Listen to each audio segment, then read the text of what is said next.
All right. So hello everyone and welcome to the Dakhleh Oasis project's first webinar of the year and the first of its new series, Echoes from Dakhleh's Past, from Prehistory to the Modern Era.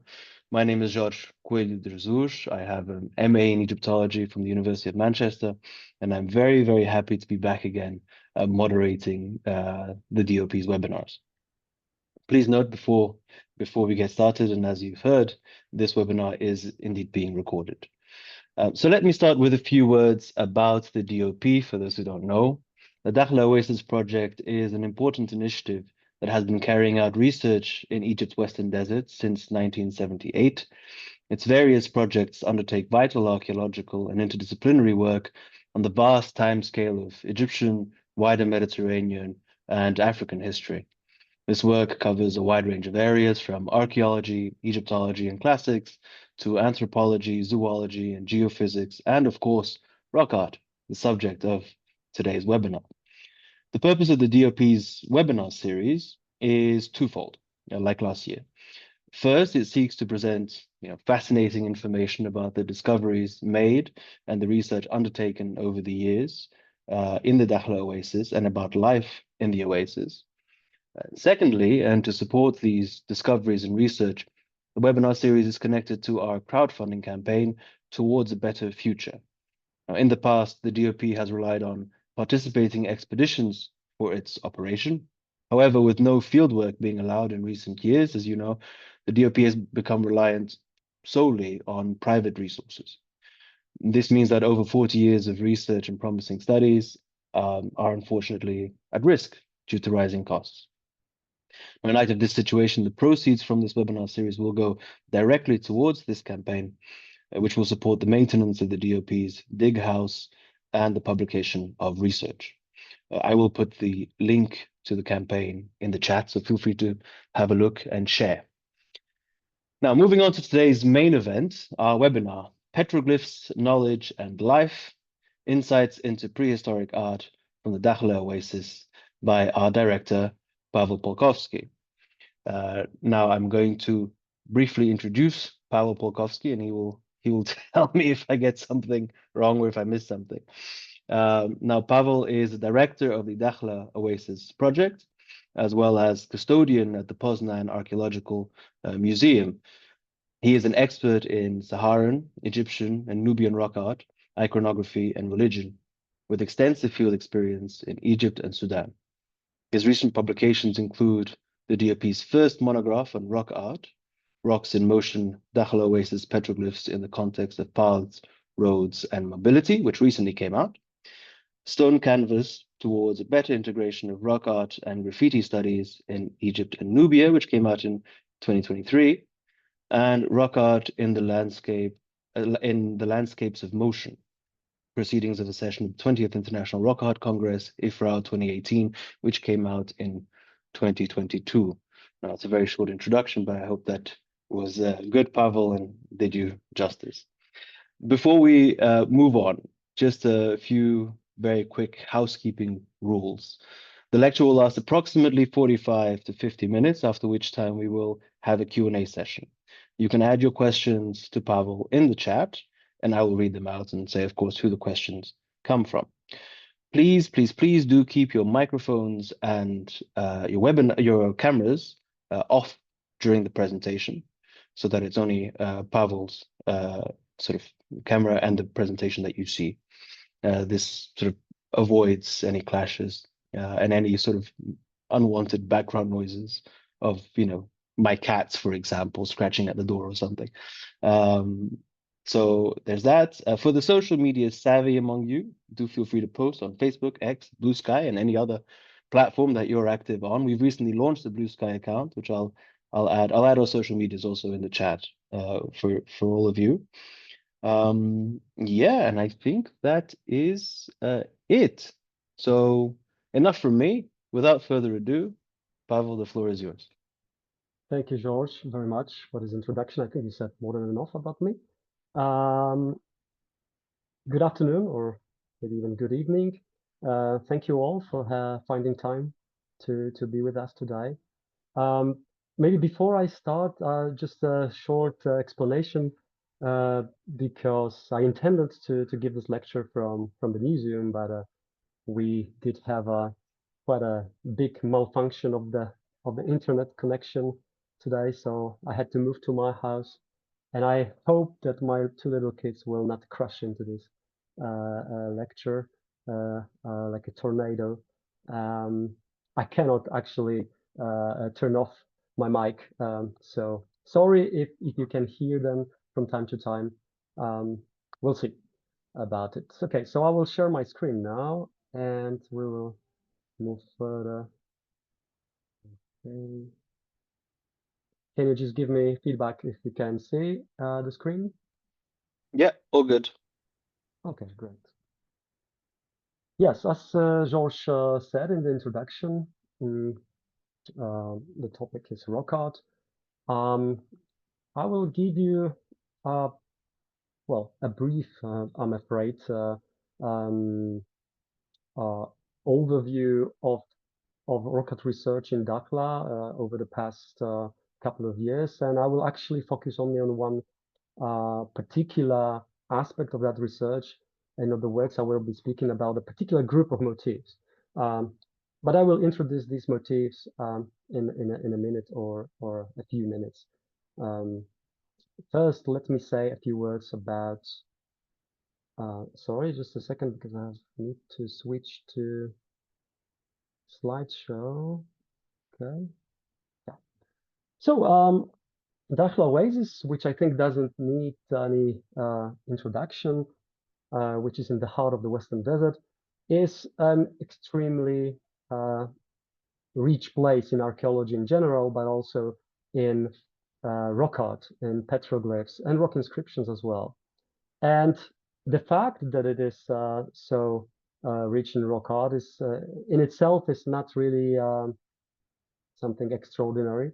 In Egypt, we do have a lot of various complexes with rock art, with various kinds of rock art, so various chronologies, mainly petroglyphs, but also pictographs or paintings.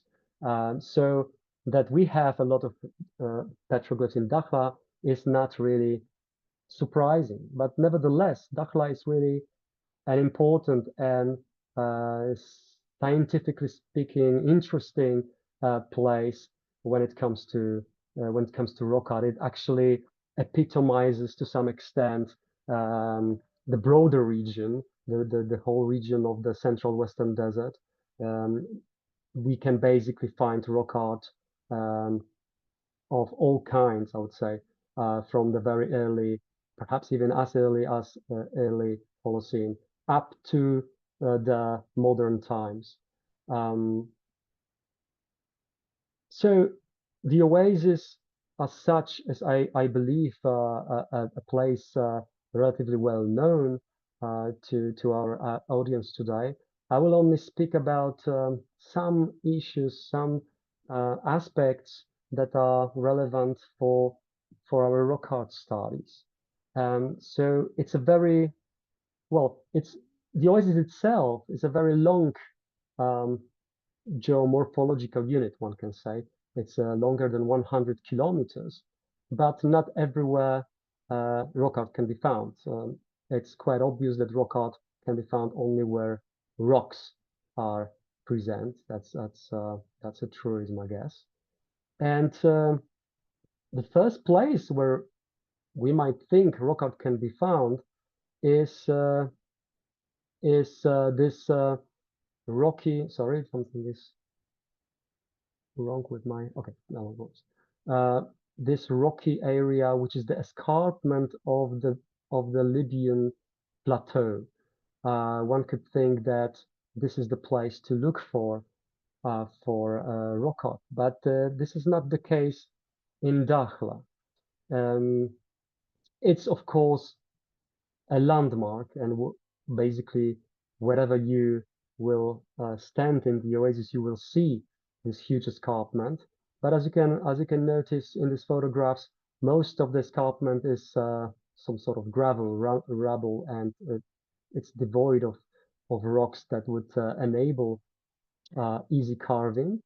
Only the upper part of the escarpment have solid rock faces, but it's mostly limestone, and at least as to date, no one has ever reported a single petroglyph from this limestone area. Even though in Egypt, of course, we know places where limestone, where rock art is engraved into limestone, like Farafra Oasis, for instance, or the Theban Mountain in Luxor. We will not find rock art in the so-called lowlands. So these areas which are green on the satellite imagery, these are the areas where the elevation is the lowest. It's basically it's easiest to find groundwater in this areas. They are quite green.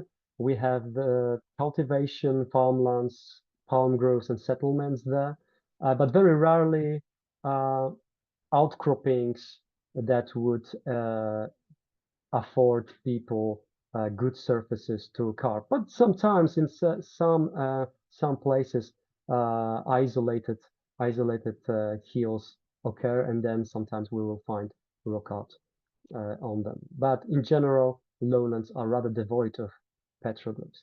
It is the sandstone cuesta and plain, so these areas that basically surround these cultivation basins, especially in the central part of the oasis and in the southeastern part of the oasis.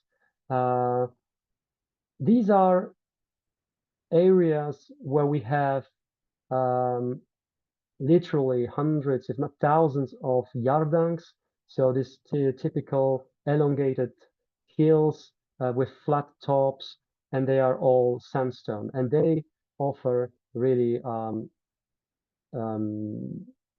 fantastic, smooth, often smooth surfaces that can be used for creating petroglyphs. But in reality, we find petroglyphs of all kinds of surfaces, even those which we wouldn't actually consider as good for carving. So it is the sandstone which is used in this area for creating rock art. One of such areas is the central part, is in the central part. It is the Tawil anticline, geologically speaking, geomorphologically speaking. And you can see in the cross section that this areas where sandstone occurs is usually higher ground. And then we have this field of yardangs that were created over millennia by various natural processes of erosion. This is where we find rock art, and in this lower grounds, we have remnants of ancient and prehistoric spring mounds. So once water was able to come out from there naturally, and today this is the area which is cultivated and settled. Rock art in Dakhleh is known for quite a long time, actually. The first reports were given in the 1920s by various scholars traveling from Harga to Dakhla, but they were not necessarily interested in rock art as such. I mean, they were not interested scientifically, they were just reporting these findings, something that yeah, they found it accidentally. So the more important event for the rock art research history in Dakhla was the visit of a German scholar, Hans Alexander Winkler. He is considered to be one of the founding fathers of rock art research in Egypt, if not the founding father. He visited Dakhla in the late winter of 1937 on his way from Kharga. And after he conducted his surveys in the eastern desert of Egypt and also in Upper Egypt. So when he came to Dakhla, he was really well experienced in rock art research. He really saw a lot of different types of rock art in the country. After Winkler, we had to wait, I think, about 4 decades before someone else finally started to look for rock art and to document rock art again. It was with the beginning of the Dakhleh Oasis project in 1977-78. So Tony Mills and his colleagues started this large-scale survey in the oasis, and they gradually encountered more and more rock art sites. So I think Tony Mills must have quickly realized that uh, there's so much material in the oasis that the project needs another team that would basically dedicate all its efforts just to survey for rock art, document it, record it, document it, and publish it. So that's why in the mid 1980s, Lech Krzyżaniak, the then director of the Poznań Archaeological Museum, joined the Dakhleh Oasis project and established the Petroglyph unit. So this unit, this sub project that would deal only with petroglyphs. And Krzyżaniak was working mainly in the southeastern oasis. You can see this red dots indicate the major sites recorded by Hans Winkler in the 1930s. So Krzyżaniak, in one of his first attempts, tried to find them actually because no one knew at that time where these sites are actually located. So he managed to rediscover the sites, and at the same time he conducted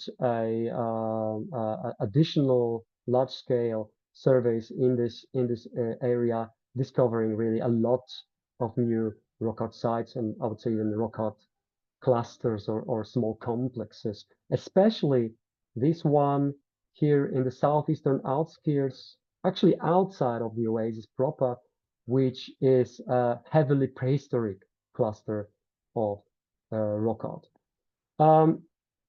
After Krzyżaniak passed away, the Petroglyph unit was run by Michael Kobusiewicz, who very sadly passed away last year, and he decided to focus more on the central Dakhla.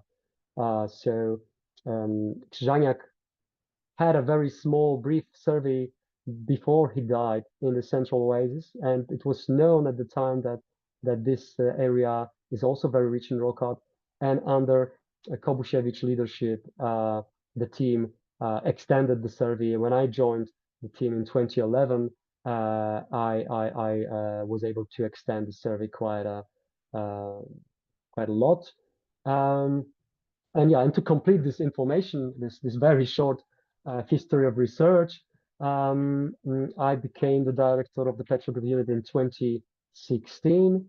And unfortunately, since I'm directing the mission, we actually couldn't have a single fieldwork season in Dakhla. And I'm referring here now to this informal discussion that was just before the webinar started.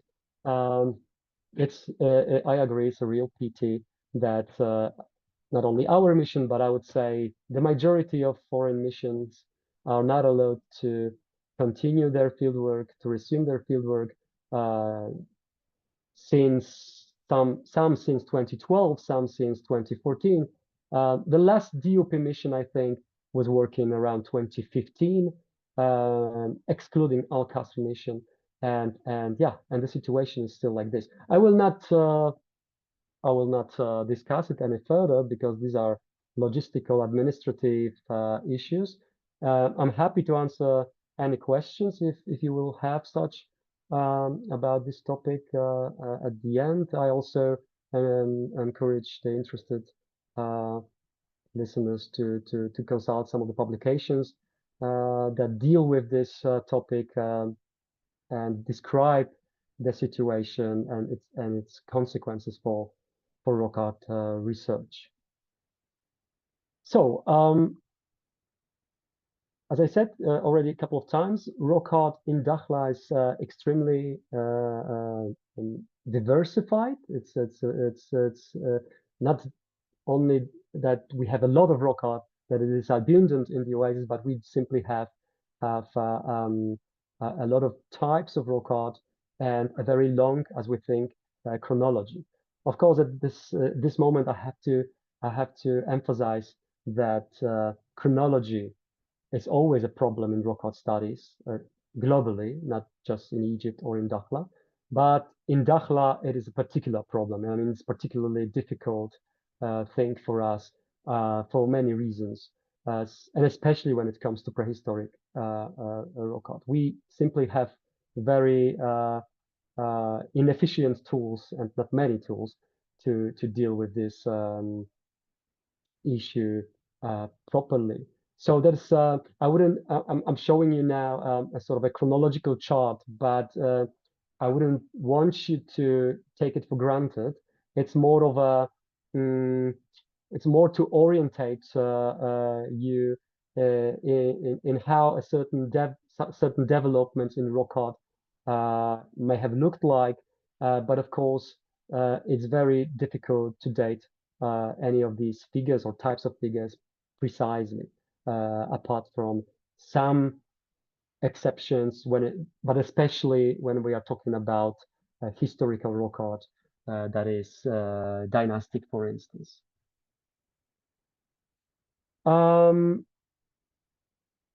So we will be talking today basically only about prehistoric rock art, but I'm also showing this slide to emphasize that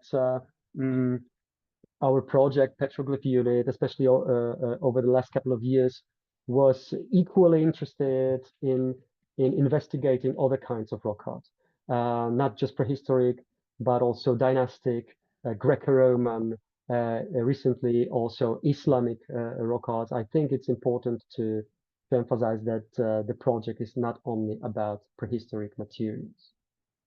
Okay. And the title suggests that what I'm interested in is the relationship between rock art and knowledge production, and knowledge transmission. I think it's a valid question. It's always a valid question.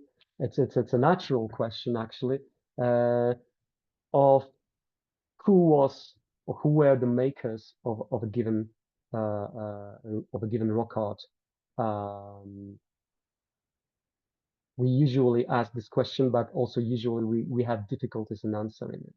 And when we are talking about prehistoric rock art,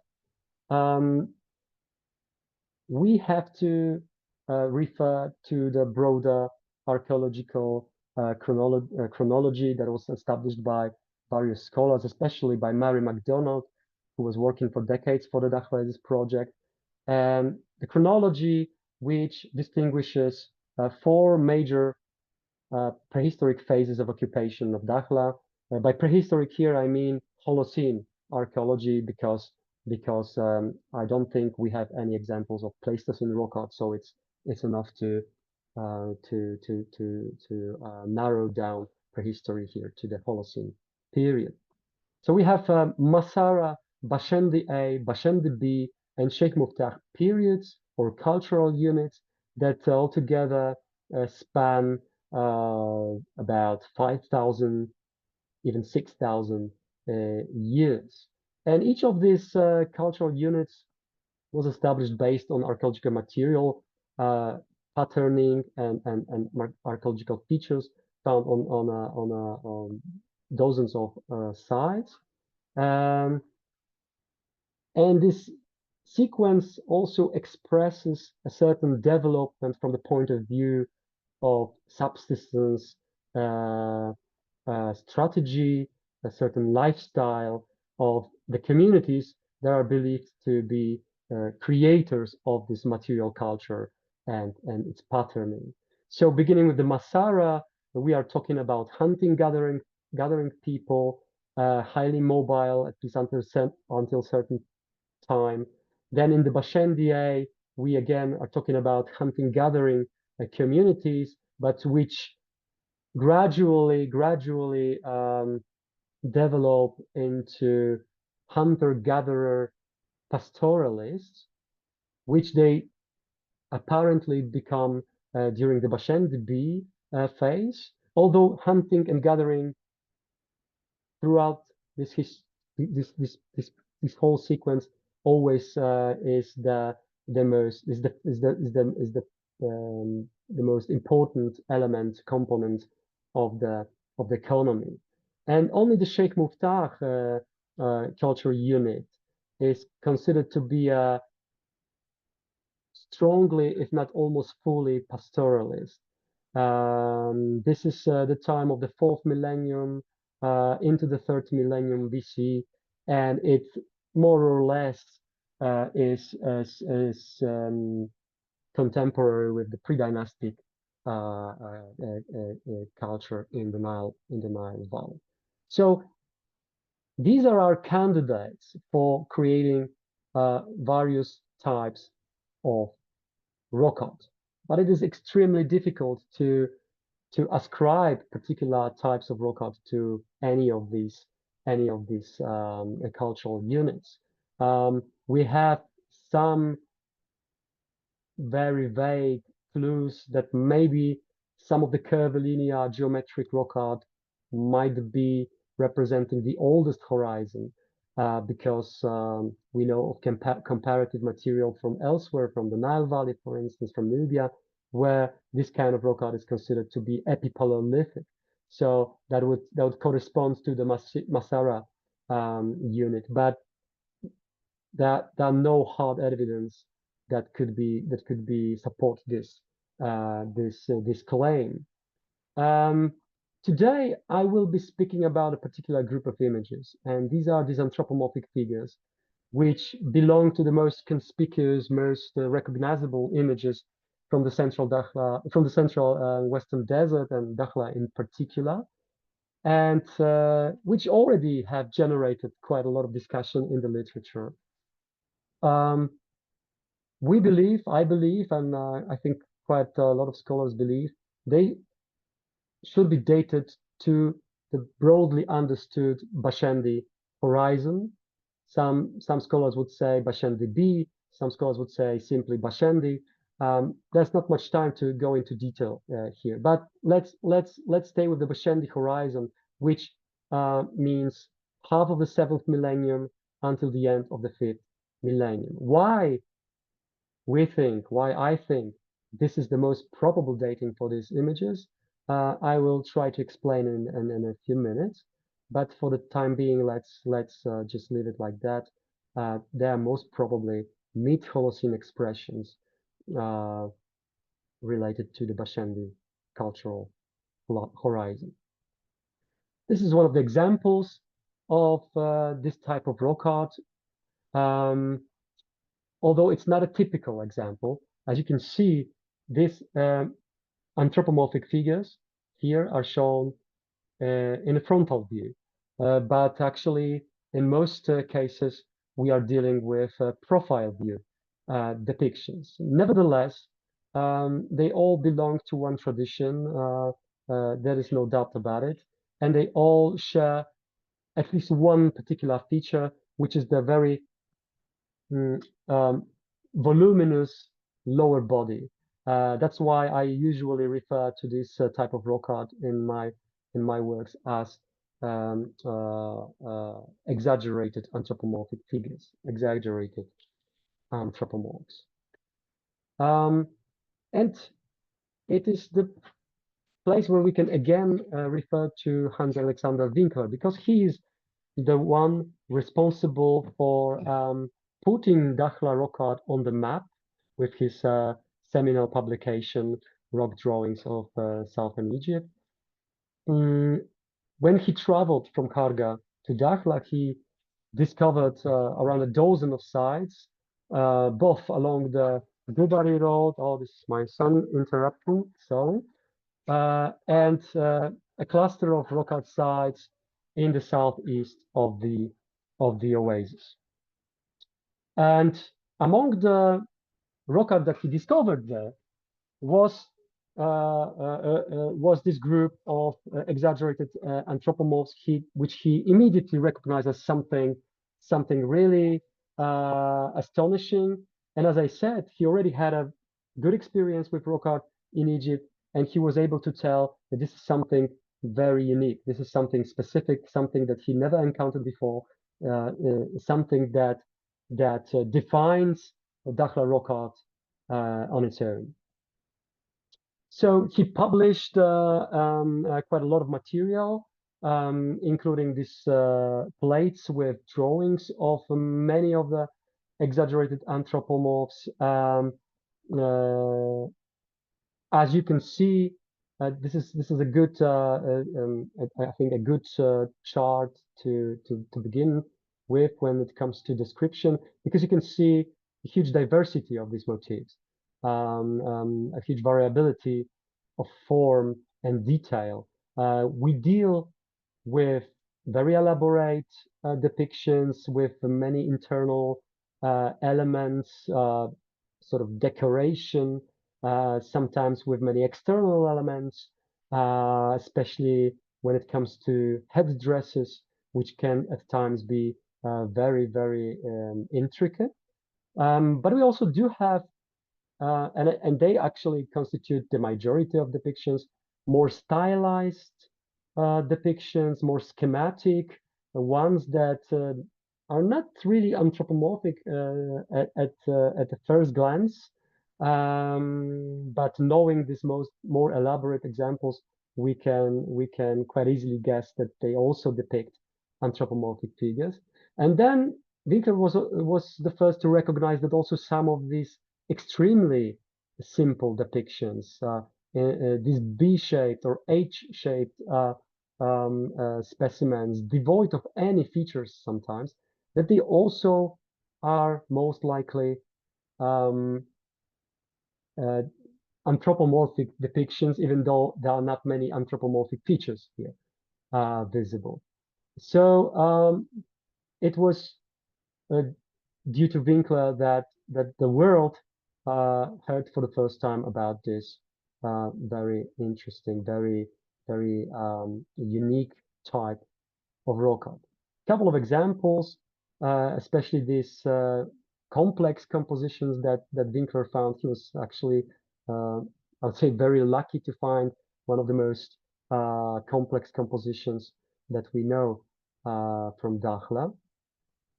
The previous one was from Winkler, side 62. This one is, sorry, 63. This one is from Winkler, side 62. Fortunately, I was able to visit that site again last December, and this slab is still in situ, which is good, which is great, because today no one can take for granted that rock art that we or someone else discovered in the past will still be present in situ. There's a lot of development, a lot of development of infrastructure, of farmlands, and also, unfortunately, of robbery, that we are losing a lot of rock art each year. And when Lech Krzyżaniak started his work, and later our team, more and more depictions were found, making the corpus of known depictions of these exaggerated anthropomorphs quite extensive. Now, this is not really a self-promotion, especially that George already mentioned the book. It's more about certain excuses. I mean, everything I said so far and everything I will say in the remainder of this presentation has been described and discussed by me in this mentioned book in chapter 3, which definitely gives a more detailed discussion, also explaining various methodological and theoretical aspects of this research. So if anyone will feel at the end that certain things were not said and is simply interested in knowing more, in learning more about this topic, I highly encourage that person to consult the book, and also I can be contacted to make it easy.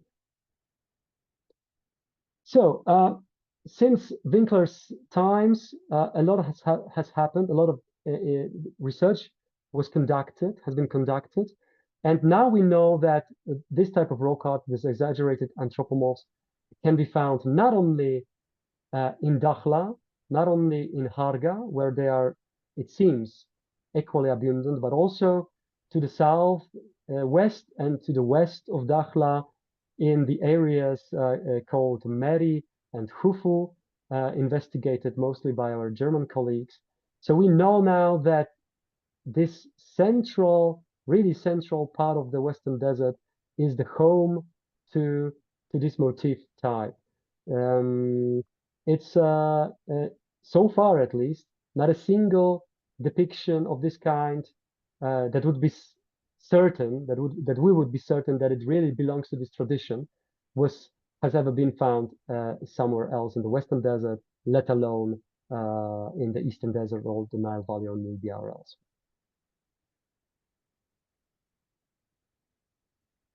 And as I mentioned, the typical type is the profile view depiction. The frontal view figures are much rarer. And as you can see in the numbers, those of the 219 depictions in total, which can be which are preserved to such an extent that can be evaluated, to most of them are profile depictions, 186, at least 186 specimens.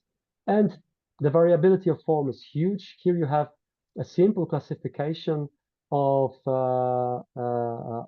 these motifs, where the major element that is. Że to I jest krótkie, ostatni dyftong jest krótki.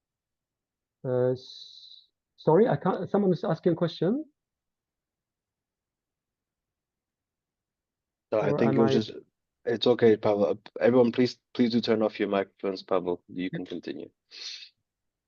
So, so we do have a variability in the form of the lower body.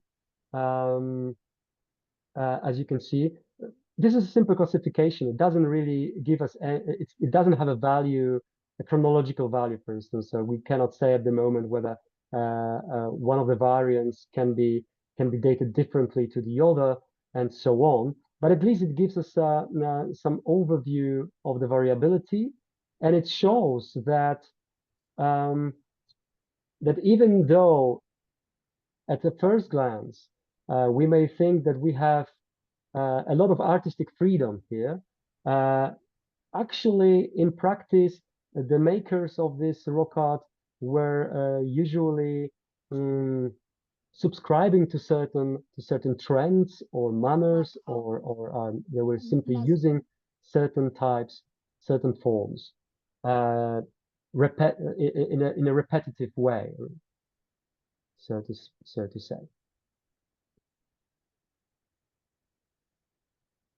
No? Something is, okay, it works.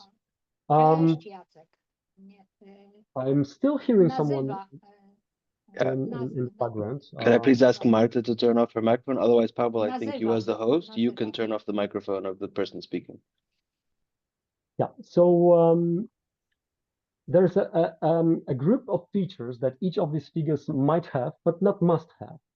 Maybe apart from the lower body, which is always exaggerated, and this is a must-have for any figure to be ascribed to this category. Otherwise, other features may appear, but don't have to. So we have a great variability here. Some figures really display a lot of features, including the head, including breasts, including arms, including various types of decoration, as you could see already in some of the photographs. But many figures are very simplified, and we will find maybe only the head, maybe some sort of a bust or arms, and that's it. Nothing else. That is particularly one feature in particular that is important, and that always was the raison d'être for for all the interpretive studies. It's the belly bulge, as I usually call it. So some sort of a protrusion that you can find on no, about 43% of all the figures. You will find this kind of an element, which can again have a different form from figure to figure, but nevertheless, it's something recurring. It's something that appears frequently, and thus we must consider it a significant feature. I will return to that, of course, in a minute. But first, I promised to say a few words about chronology and why it is reasonable, I think, to consider these images as originating from Middle Holocene.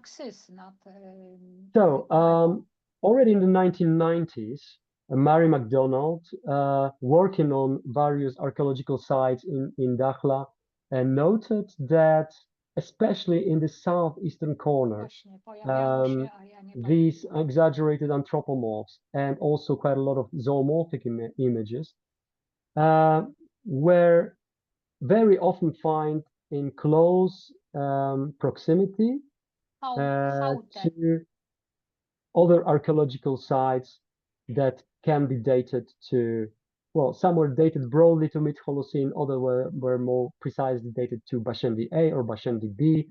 But generally speaking, these mid-Holocene archaeological sites, which dominate in this area, were in some kind of spatial correlation with rock art sites, also having quite a homogeneous corpus of images.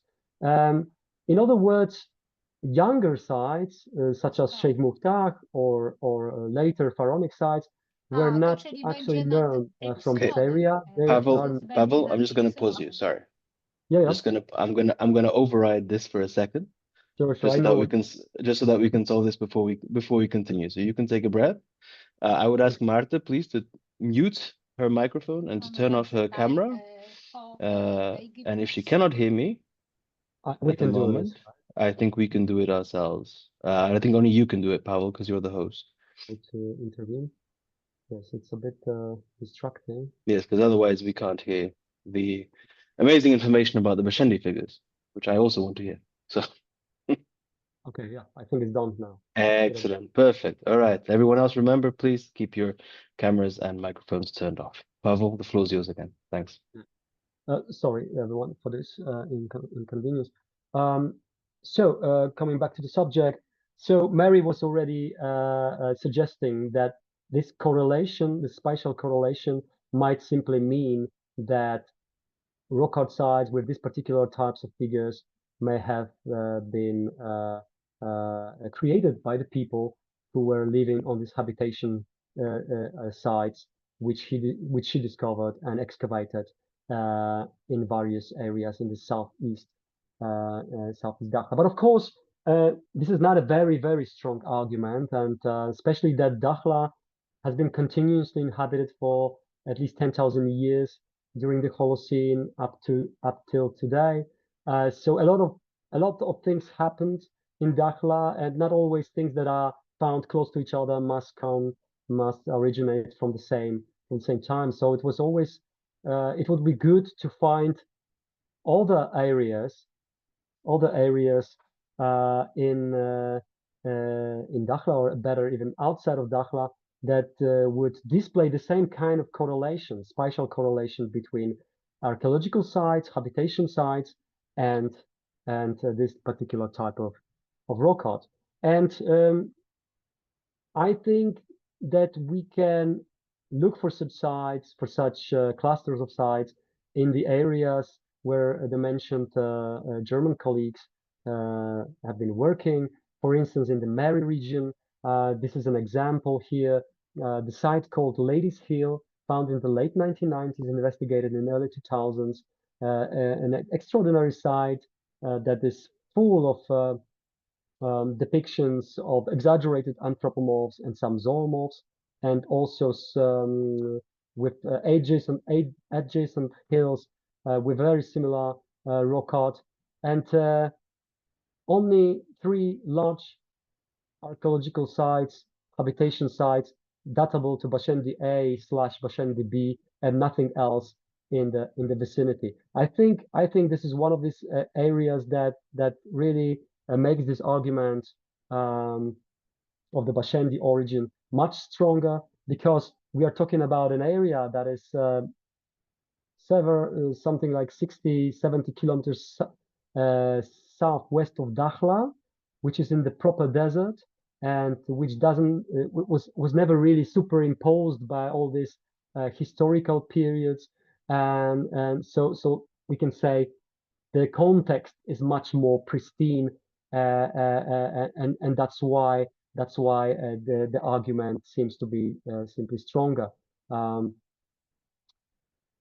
And this is a couple of examples of Ladies Hill rock art, which, as you can see, is highly comparable to what we know from Dakhla. So again, these exaggerated figures, various types, quite complex, almost narrative scenes that are populated also by zoomorphic figures, mostly giraffes, but also some ostriches. Now, this type of rock art has always been recognized as having a potential for interpretation. I mean, it's a very evocative. I think everyone immediately can say something about this rock art, but at the same time, it's very difficult to interpret once we are really going into details.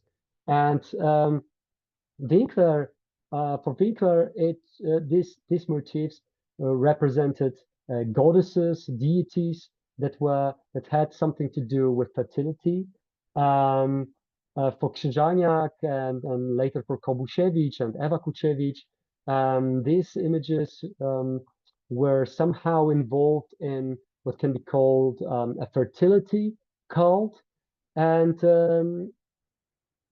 yes, well, it's this avenue that is quite easy to, let's say, defend, because we have on the one hand depictions that seem to be pregnant, at least some of them. So we have this fertility aspect quite literally shown. On the other hand, quite many of these rock art sites are situated in quite dramatic environment, let's say. So we find them on top of the hills. We find them in some kind of shrine-like niches, rock niches. So we have all this. They recall immediately all this kind of altars or chapels and so on. So we have this. There's this connotation, sacral connotations when we encounter such rock art in such localities. But to be honest, to be fair, we have to say that I think more than half of the localities where we found this type of rock art are actually not so conspicuous, rather regular, sort of regular localities where, so for instance, on the slope, loose boulders on the slope, or on the floor of the wadi, or sometimes they're actually quite hidden, not really easily found. So there's a diversity of types of locations where we can find, and not necessarily all of them are placed on top of the hill, and not all of them look like a stone altar that would be used for some kind of ritual activity.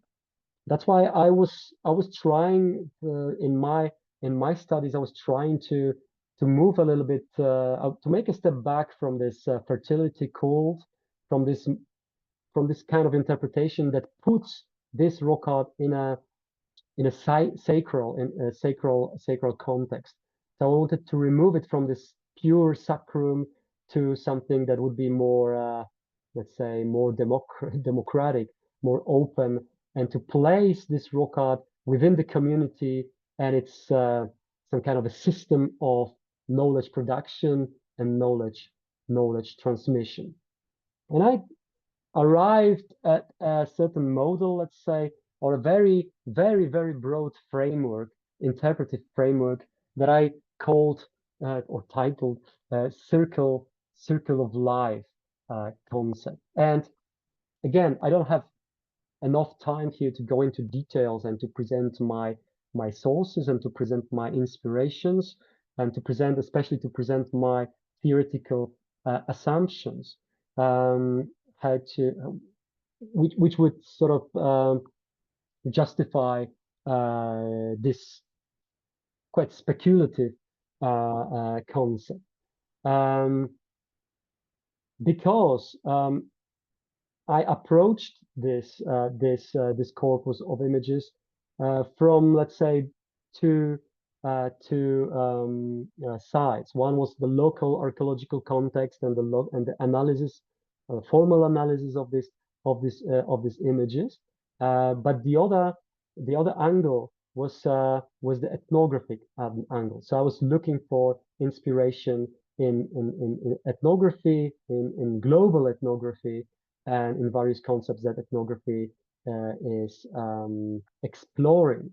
But I should say now that it wasn't about looking for a direct ethnographic analogy. So I wasn't looking for a, similar rock art or similar motifs, iconography elsewhere in the world. And I was not trying to transplant or extrapolate the ready-made answers, ready-made concepts from those contexts to the context of Dakhleh.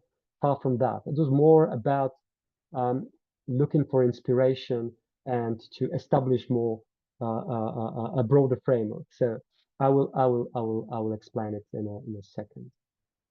So, of course, the point of departure is again this belly bulge, this protrusion, which I personally believe is indicative of pregnancy. Although I'm aware that we may find alternative interpretations. There's some other interpretations maybe brought here, but to me the most compelling one is the pregnancy. But the discussion so far usually was too much focusing on this particular motif, and other elements were often basically ignored. Not only other features that we can find in these figures, but also associations of these figures with other motifs. One such association, which wasn't ignored actually, was the association with another exaggerated anthropomorph. We know now of really a significant number of such pairs, where one exaggerated anthropomorph is bigger and the other one is slightly smaller or has a slightly different shape. And this was already recognized by Winkler, and that was also noted by other scholars. And this is nothing new when I say that the most plausible interpretation of this kind of pairing is that it shows a pair, female-male pair, sometimes shown as connected by a line, or in some instances by some kind of indeterminate elements or a lot of peck marks, like in the case of number 9. But be that as it may, the point is that this is a recurrent associations. It cannot be an accidental, spontaneous variation, but rather something that was understandable for the communities that were using this type of rock art for whatever purpose. So we have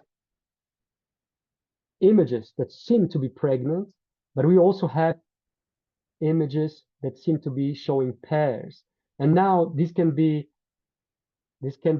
expression of some kind of a bond that binds two persons, two people, but it also can be a kind of an expression.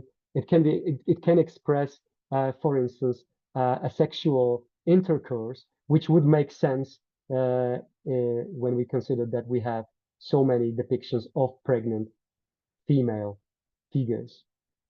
Then I started reanalyzing the corpus, looking for other recurrent elements. And one of such things that were never really discussed is that some of the figures have smaller elements inscribed within their bodies.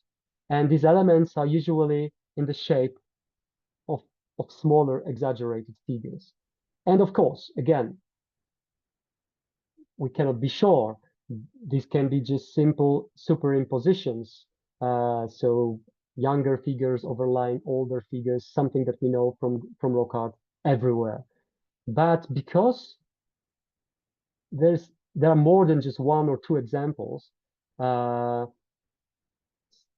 such examples that have something inscribed into their body, that we can start think that maybe this is not an accidental, not a idiosyncratic feature, but something that belongs to this repertoire of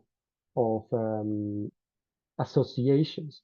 So as I said, some of them are simply exaggerated anthropomorphs, like in this case where we have two figures inside a bigger one and one inside a bigger one. But sometimes they are more amorphous, simply D-shaped or oval, so roughly resembling the exaggerated anthropomorphs, but not exactly. So what is the first thought that comes to my mind? Is it possible that we are simply dealing here with another mode of how the pregnancy can be expressed, how another mode of depiction of pregnant females? Perhaps. So it cannot be ruled out just like that.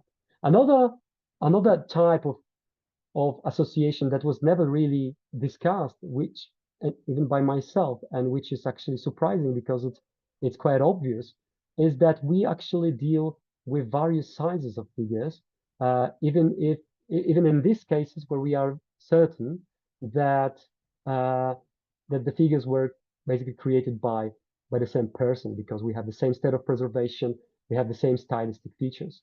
And this is a recurrent situation again. So not just one or two situations, but it's something that is repetitive, that we have figures of a given size, and they are juxtaposed with much smaller figures. And again, this might be our modern perspective that suggests to me, that these might be representations, depictions of sub-adults, of children. Perhaps Bashendi people would disagree, but when we consider that we have pregnant women depicted, that we have this pairs of female male, that we have perhaps another type of pregnant females with some kind of fetus inside of her body, in their bodies, then maybe we also have another stage, another kind of depiction that would show us simply children and adults, so some kind of family scene. All of these prompted me to see these elements as components in a constituting a bigger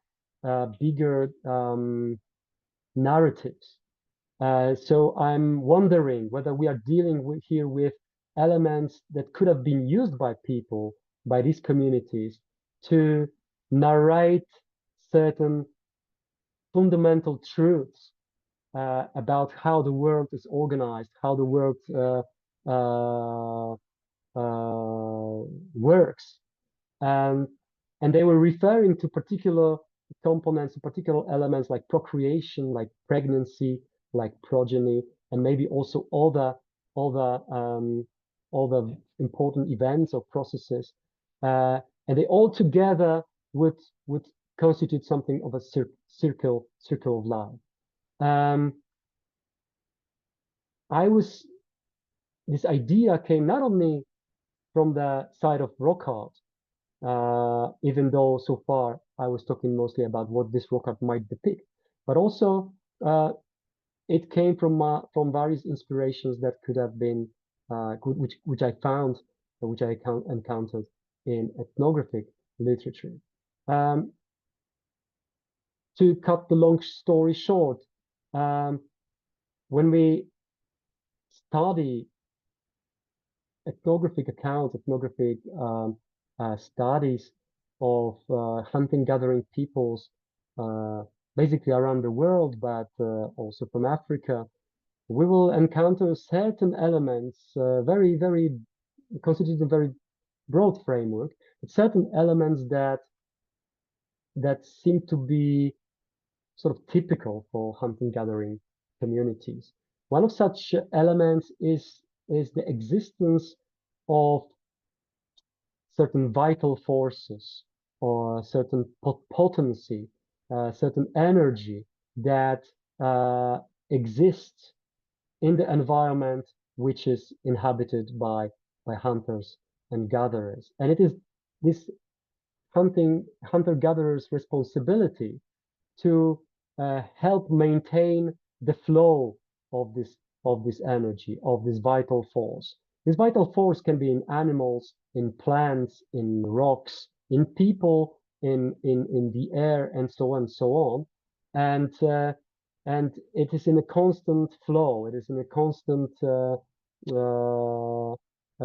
change, one can say, because some entities die and they release this vital force, but then some entities are born and they sort of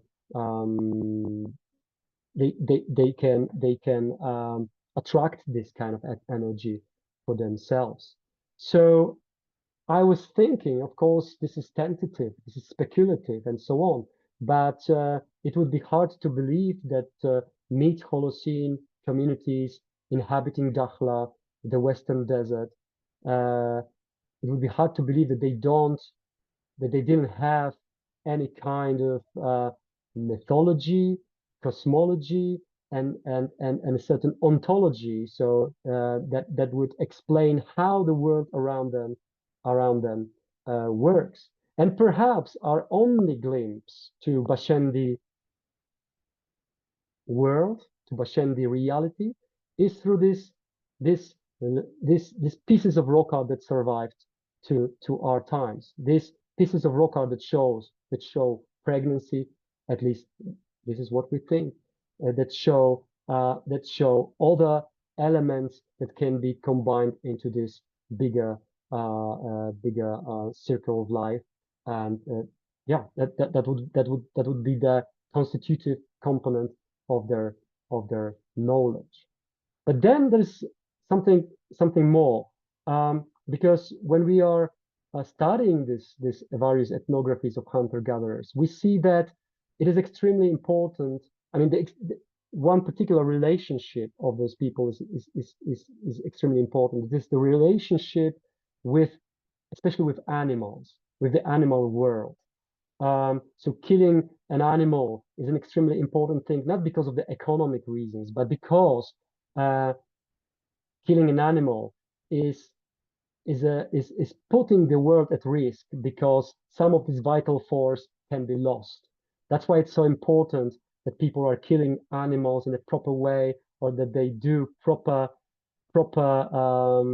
things after they're killing an animal, because the priority is to maintain the flow of the vital forces, of this vital energy. And actually, in the rock art of Dakhla, we see extremely a lot interaction of people and these anthropomorphic figures and animals. And there's especially the giraffe, which is the most frequent animal that is juxtaposed with exaggerated animals, but not just juxtaposed. I mean, in some cases, we are dealing with just from our perspective, simple juxtaposition.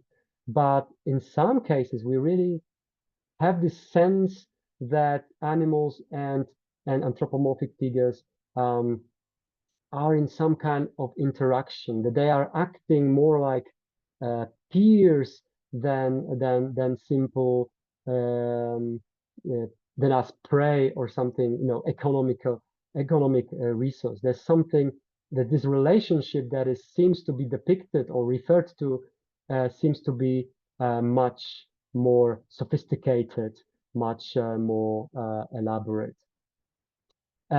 This is just one of the examples where we have giraffes intermingled with anthropomorphs, and actually even not only we have this sense of coherence here in this composition, but even some of these, I mean, this exaggerated anthropomorphs, they start to resemble the animals, like physically, which might have been an intentional treatment. Or this panel from site 0406, which I think encapsulates something that I called in my book the sense of togetherness, because I believe that what it shows is that the relationship of people and animals in mid-Holocene must have been much different from what we can now what we can conceptualize at the moment. It looks like people and animals really shared the world as peers. And it seems not to be a coincidence that we basically only find giraffes, oryx antelopes, some species of gazelles and ostriches. So all our species, savanna species, all our species that animals that live in herds, all are animals that were that roam vast territories. They migrate during the wet season, but they return to the oasis in the dry season. So they have exactly the same lifestyle as the prehistoric communities had. So I think it's not a coincidence that they are depicted alongside the exaggerated anthropomorphs, because one of the things that this rock art was about to tell, or was about to facilitate, to narrate, was this fundamental truth that people and animal share one and the same reality, more like peers rather than enemies, and so on. And there's one to be finishing. There is one particular panel discovered by my colleagues in 2007, I think, or six, which is really extraordinary, which makes me certain that there must have been something to this connection of people and animals during the Middle Holocene, and that pregnancy is an important aspect to this. So we have this panel full of animal depictions of various species, but it is the two giraffes and this anthropomorphic figure which are of utmost importance, because they are all three depicted as pregnant. And this really well fits what I've already said, that the responsibility for the regeneration of this vital force, of this potency, of this energy, however we will call it, always lies on both humans and non-humans. So if any of my highly speculative, I admit, interpretation would be valid, I think this particular composition is one of the strongest arguments that maybe we can indeed read some of the rock art in this direction. As I said, this is an inevitably very impoverished relation from my study, and I'm pretty sure that in the book, in chapter 3, you will find a much more coherent and discussion with various sources and resources that that led me to this conclusion. But nevertheless, I hope that I was able at least to present a very broad framework within which I'm still trying to study these figures. And I will finish just by showing you some disturbing slides because it's really sad that we cannot come back to Dakhla and resume our documentation process because we are losing rock art, I would say, on a daily basis. It's, as I said in the beginning, it's the reclamation of the land, it's land reclamation, it's infrastructure development, it's building new highways, it's finally looting of archaeological sites, which simply leads to the destruction. And we have already, we know of already many examples of destroyed sites, including such with exaggerated anthropomorphs like this one, where the context of the site has been heavily disturbed. And of course, the natural processes of erosion are always active, and we simply lose rock art each day. So I will finish this with sharing with you my hope that we will finally be able to come back and secure what is left and what survived until today. Thank you very much. Thank you very much, Pavel, for this amazing, thought-provoking presentation. I know we ran a little bit over, but I couldn't possibly, with such an interesting topic, I couldn't possibly cut Pavel off. Also, because I wanted to hear more about it. So selfishly, I allowed it to go on a little bit more. But thank you for the presentation into the enigmas of Dakhleh's rock art, and really, of course, highlighting how important it is to continue research and fieldwork in these areas to sort of preserve them and to find out more about them. I have a number of questions myself. I know we've run a little bit over, but I want to first maybe give the floor to or ask anybody who has any questions to place them in the chat. I know there was one early on in the presentation with regards to the black and white, the scale, asking how long the scale is, the black and white scale that you have in your pictures, just to get an idea of if you know it off the top of your head.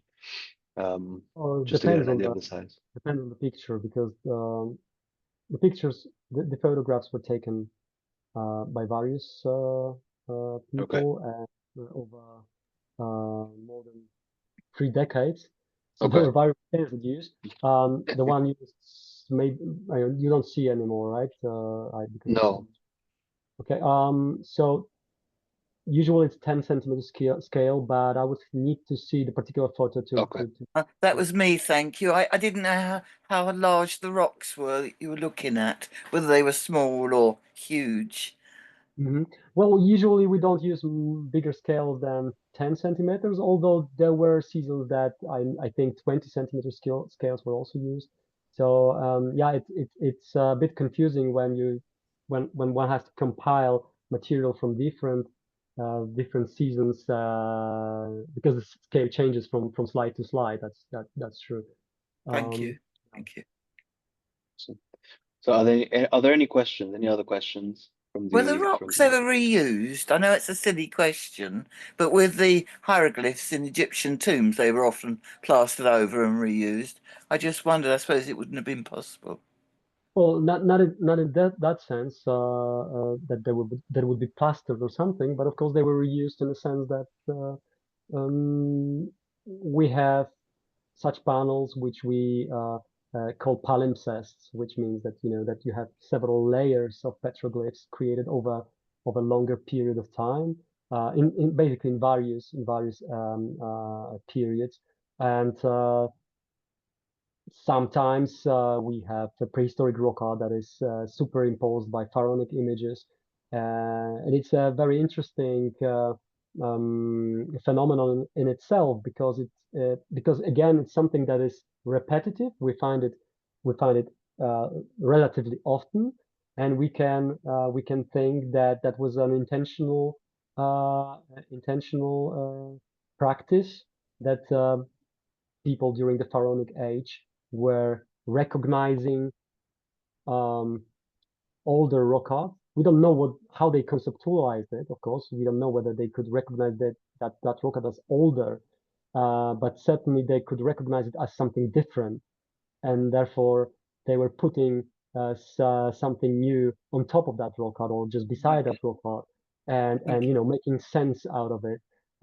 It's quite possible that some of this prehistoric rock art was simply considered as something that was well, simply speaking, from the supernatural realm, and that's why adding new images, especially feet and sandals, but also we have deities, depictions of deities that are added to such prehistoric images. So that at least enables us to think that to consider the option that this was intentional. Yeah. So that kind of reuse, yes, for sure, a lot, I would say. Thank you. Excellent. Thank you for the question. Do we have any other questions? Yes, I agree with Steve. I could also listen to you talk about this for hours. So I have a very quick one, just sort of off the bat, hearing the presentation.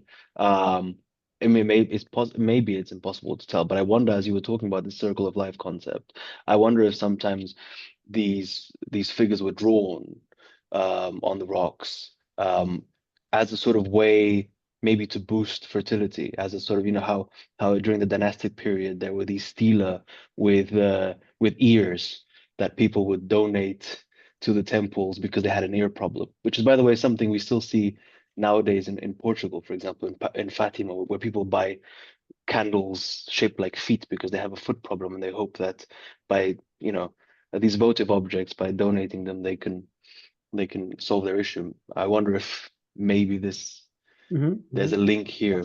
Who knows? It's a valid question, and let's say perhaps that would be how the fertility cult, which was let's say a leading concept for a long while, would work. Of course, I can't rule out any possibility, Sure. because I also cannot prove any possibility. That's beauty and also the curse of working with rock art, and that nothing can be said for certain.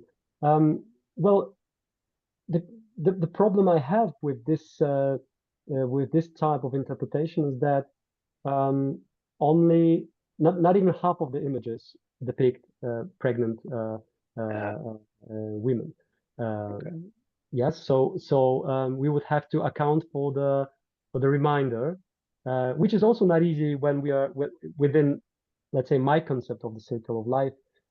It's also not easy to account for various variations. Yeah, but I think in the fertility card, if we consider that images are created in order to boost or enhance or cause fertility, that would be difficult to account for, I think.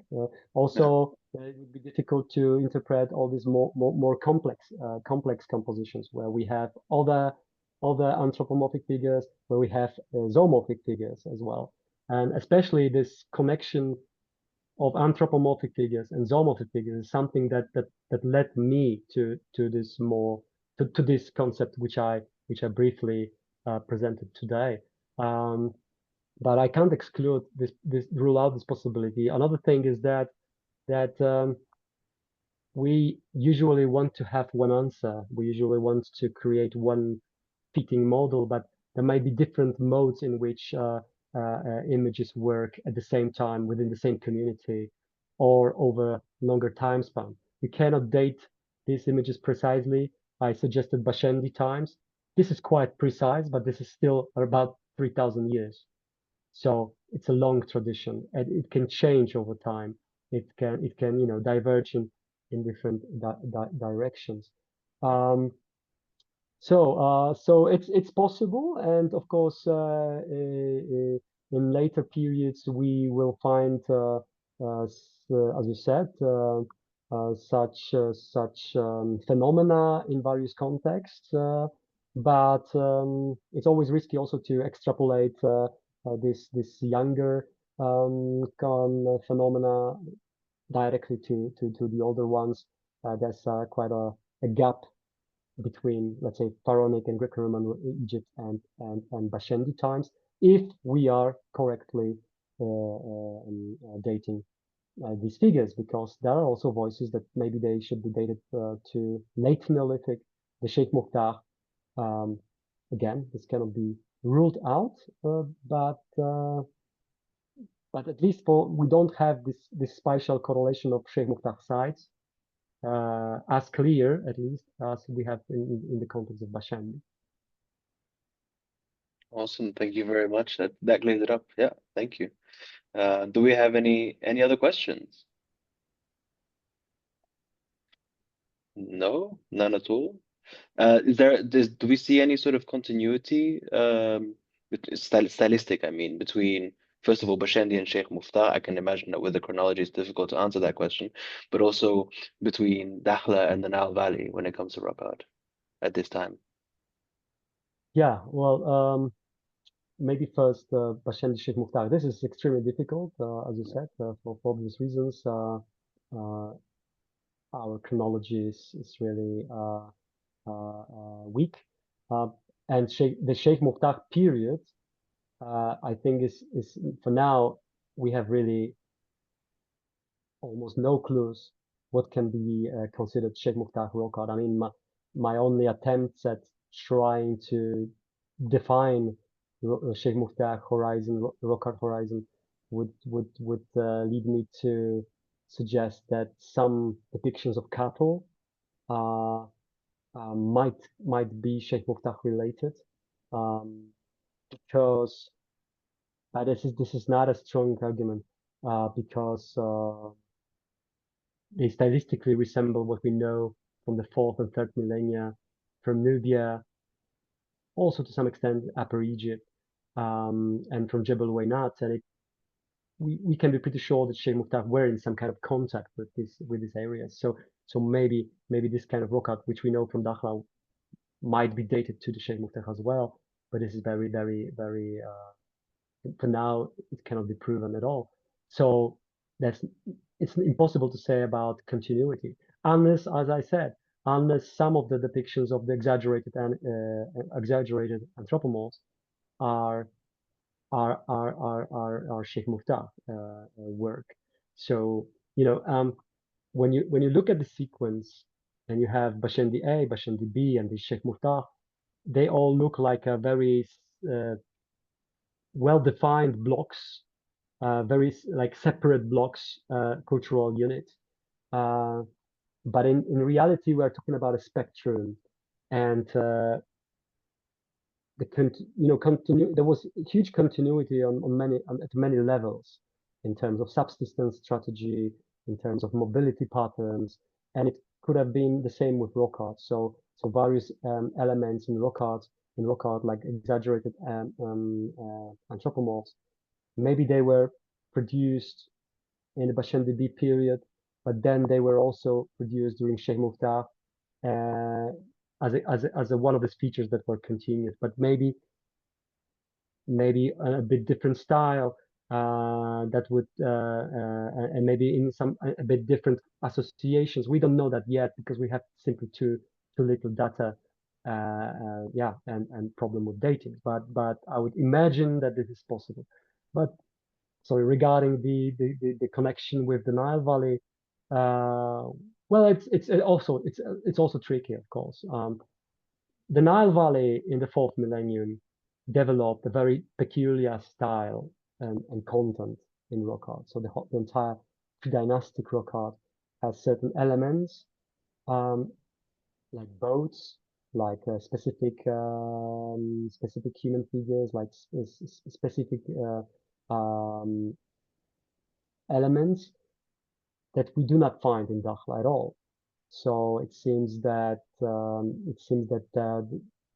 in terms of rock art, but also in other terms, this connection was not so direct. In the 5th or 6th or 7th millennia, we actually don't know much about the Nile Valley in terms of rock art. We don't know if there is Nile Valley rock art in the 5th millennium, for instance. Some people are trying to attribute Badarian culture with some rock art, but again, this is the same problems: how to date it, how to prove the claim. So for now, I would say the relationship between the Nile Valley and the oasis of Dakhla is difficult to explore in terms of rock art continuity or mutual influences. And we have Kharga oasis, which is in between, and which is probably the best laboratory to look for this kind of connections. But I think this we're still at the beginning of the process of understanding these connections. Of course, we can find motifs and we can find certain stylistic features that are comparable between the Nile Valley and the Western Desert, for instance, the giraffe drawing. But this is yeah, it's just the beginning. We don't know much. Awesome, thank you very much. Right, well, if there are no other pressing questions, which I don't see for the moment, I want to bring this webinar to a close. Thank you very much, Pavel, for, again, such a fascinating lecture. It's definitely been thought-provoking. I'm going to go away and think about it for a while. So thank you very much, and thank you very much to all who attended, to all our participants. Do check out our campaign. As I said, I put everything in the chat and our social media channels, and do keep an eye out. Also, if you want to become a friend of the Dakhla Oasis project, you can. You can check the campaign website and you can do that. Just a little plug there. And do stay tuned across all these channels, because we'll soon announce our next webinar. So yeah, with that being said, thank you everybody, and Thank you. have a great evening. Thank you Thank you. so much, especially for your patience, because I really extended my time. Only now I realize how late it is. So, The talk was that good. sorry. Thank you. Bye. Thank you everyone. Bye bye now. Goodbye, bye, everyone.